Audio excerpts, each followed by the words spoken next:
Halo sahabat Viva Medica, bertemu saya kembali dengan Dr. Monica. Pada hari ini saya mau membahas materi yang agak-agak normal nih.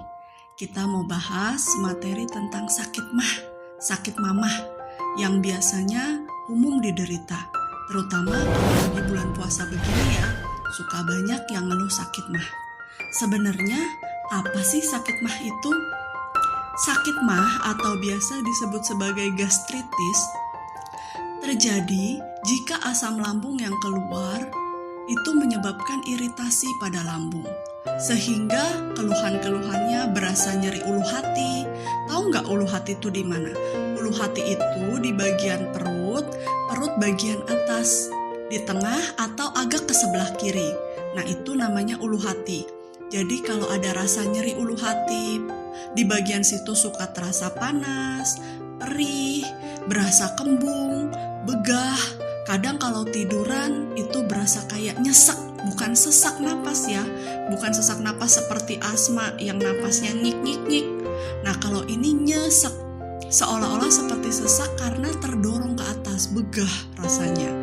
Kadang juga dada suka terasa panas karena asam lambungnya itu naik ke atas. Nah itu yang namanya sakit mah. Kadang juga disertai dengan mual, bahkan sampai muntah-muntah. Mah juga bisa sampai diare loh. Nah keluhan-keluhan ini tentunya akan membuat kamu gak nyaman dan akan gagal fokus dalam bekerja. Aku mau ngasih kamu tentang tips-tips makanan apa sih yang tidak boleh kamu makan pada saat kamu sakit mah. Dan juga gimana sih cara makannya supaya sakit mah ini gak kambuh-kambuhan. Sama nanti aku ada mau ngasih kamu masukan tentang obat-obatan mah. Supaya kamu gak asal beli di apotek atau minum obat warung, tapi ternyata keluhan kamu gak berkurang-berkurang karena kamu salah memilih jenis obat mah. Kita mulai ya, 1, 2, 3. Nah, makanan-makanan yang bisa berbahaya kamu makan kalau kamu lagi ada sakit mah, itu pertama, makanan dan minuman yang asam. Jelas ya, pada saat lambung itu keisi asam lambungnya lagi banyak, kamu hantem dengan makan makanan yang asam, otomatis perutnya jadi tambah perih, tambah teriritasi, kayak kulit kalau habis terbakar matahari. Terus udah gitu kamu kasih asem, kasih cuka atau lemon. Aduh itu bisa ngerasain kan sengsara membawa nikmatnya itu, perihnya. Nah kayak gitu juga sama lambung. Makan makanan asam seperti buah jeruk, lemon, jeruk limo, saus tomat. Sama makanan-makanan atau minuman-minuman yang bersoda. Bersoda itu kayak Fanta, Sprite, yang jenis-jenis seperti itu. Karena di dalam lambung itu bisa jadi bersifat asam gitu. Kemudian yang kedua, makanan-makanan yang pedas. Karena makanan yang pedas kan sifatnya mengiritasi juga. Nah, jadi dia bisa mengiritasi lambungnya. Otomatis lambungnya akan jadi kesakitan. Kemudian yang ketiga, produk olahan susu. Produk olahan susu itu mengandung namanya laktosa. Laktosa itu cenderung sulit dicerna oleh tubuh, tidak dapat dicerna dengan baik. Akibatnya perutnya menjadi kembung, gas yang dihasilkan juga akan menjadi banyak. Akan memperberat keluhan penderita mah. Produk olahan susu seperti apa? Ya seperti susu, keju, mentega, kayak gitu. Kemudian yang keempat, makanan-makanan yang berlemak, apalagi gorengan-gorengan. Itu juga sama, memperlambat otot-otot pencernaan. Jadi pencernaannya melambat, asam lambungnya dikeluarin terus. Karena asam lambung kan fungsinya untuk mencerna juga makanan. Jadi dikeluarin terus, malah jadi banyak asam lambungnya. Begitu. Kemudian alkohol, jelas lah ya, yang namanya alkohol itu pasti berbahaya untuk segala macam jenis penyakit. Kemudian yang berikutnya itu yang berkafein.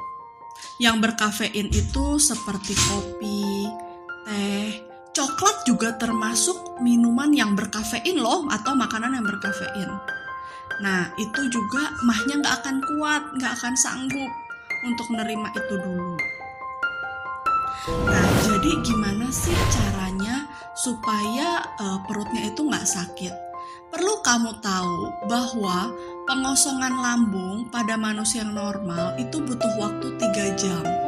Setelah itu, makanan yang dicerna di lambung akan masuk ke dalam usus halus atau usus kecil. Sehingga setiap 3 jam sekali itu lambung kosong. Tetapi karena kondisi lambung itu lagi bengkak, lagi bulat, lagi begah, kamu nggak bisa makan langsung dalam jumlah banyak. Kamu bayangkan kamu punya suatu kantong, kantongnya itu penuh keisi gas. Nggak mungkin kamu isi lagi, lama-lama bisa meletus. Begitu juga dengan lambung. Dalam keadaan lambung itu sakit, bahkan dia lagi bengkak nih, lagi begah. Kamu isilah makanan sedikit-sedikit, tetapi sering, supaya setiap 3 jam sekali pas lambungnya mau kosong, udah keisi lagi sama makanan. Lambung kosong, keisi lagi sama makanan. Jadi nggak ada fase di mana lambungnya itu kosong, asam lambungnya keluar, tapi tidak ada makanan yang dicerna. Nah, itu yang bikin jadi asam lambungnya berasa, jadi perut kerasa perih gitu. Jadi makanlah sedikit-sedikit tetapi sering. Biasa makan porsi sepiring, kalau lagi sakit mah jangan ngarep bisa makan sepiring. Makanlah 1/4 piring, tapi ntar 2-3 jam sekali diisi lagi perutnya. Boleh makan biskuit, boleh. Tetapi kalau roti itu ragi. Kalau ragi bersifat asam dalam lambung, jadi kalau roti tidak boleh. Tapi kalau biskuit ya nggak apa-apa, ngemil. Yang penting 2-3 jam sekali diisi makanan. Atau makan dulu yang lembek-lembek, supaya lambungnya nggak kerja keras. Supaya lambungnya itu dia bisa tenang dulu, kerja santai, nggak diforsir terus. Boleh makan yang lembek, sedikit-sedikit, tapi sering. Dan jangan makan mendekati jam waktu tidur malam. Usahakan jarakin 2-3 jam deh dari jam waktu tidur kamu. Supaya perutnya punya waktu untuk mencerna makanan. Nah, untuk jenis obat-obatan, ini cuma sekedar masukan aja ya. Obat-obatan pada sakit mah itu, pada dasarnya ada 3 macam, ada 3 jenis.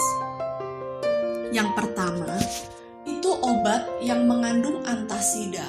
Antasida itu seperti Proma, Milanta, Polisilen, Polikrol, yang sejenis itu Plantasid.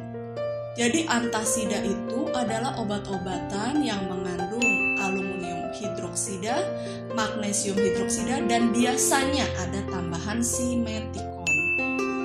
Nah, aluminium hidroksida dan magnesium hidroksida ini kan sifatnya basal.